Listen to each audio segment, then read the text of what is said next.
તો સુરતમાં ગોડાદરા જમીન કૌભાંડના મામલે ધારાસભ્ય પ્રવીણ ઘોઘારી સામે તપાસ થશે। ધારાસભ્ય સામે તપાસની માંગને મંજૂરી મળી છે। સીઆઈડી ક્રાઇમે પ્રવીણ ઘોઘારી સામે સી સમરી દાખલ કરી હતી। ગોડાદરામાં કરોડોની જમીનને પચાવી પાડવાનો કેસ છે। ખોટી સહી કરીને જમીન પચાવી પાડવાનો આરોપ છે। ફરિયાદીએ કરેલી અરજી બાદ તપાસ માટે કોર્ટનો આદેશ। ફરિયાદીએ કુલ 14 લોકો સામે ગુનો નોંધાવ્યો છે। તો સીઆઈડી ક્રાઇમે પ્રવીણ ઘોઘારી સામે સી સમરી દાખલ કરી છે। કરોડોની જમીન પચાવી પાડવાનો તેમના પર આરોપ લાગ્યો છે।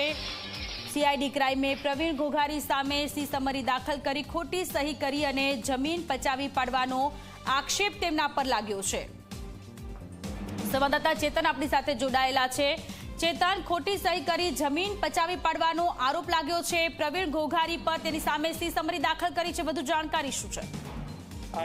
જી બિલકુલ થી ખાસ કરીને જે ઘટના છે તે સુરતના ગોડાદરા વિસ્તારની છે, જ્યાં કરોડો રૂપિયાની જે જમીન છે તે બોગસ સહી કરીને પચાવી પાડવામાં આવી હતી। જેમાં જે મહિલા ફરિયાદી છે તેમના દ્વારા સીઆઈડી ક્રાઇમમાં ફરિયાદ દાખલ કરવામાં આવી હતી। જેમાં કરંજ વિધાનસભાના ધારાસભ્ય પ્રવીણ ઘોઘારી સહિત 14 વિરુદ્ધ જે ફરિયાદ છે તે દાખલ કરવામાં આવી હતી અને સીઆઈડી ક્રાઇમ દ્વારા જે સી સમરી છે તે પણ ભરવામાં આવી હતી। પરંતુ જે સ્થાનિક જે પોલીસ છે તેમના દ્વારા જે પ્રવીણ ઘોઘારી છે તેમને ક્લીન ચીટ આપી દેવામાં આવી હતી અને આ અરજી જે છે તે સુરત કોર્ટમાં પડકારવામાં આવી હતી। જેમાં ખાસ કરીને નામદાર કોર્ટ દ્વારા એમએલએ પ્રવીણ ઘોઘારી વિરુદ્ધ તપાસ યથાવત રાખવા માટેનો જે ઓર્ડર છે તે મંજૂર કરવામાં આવ્યો છે।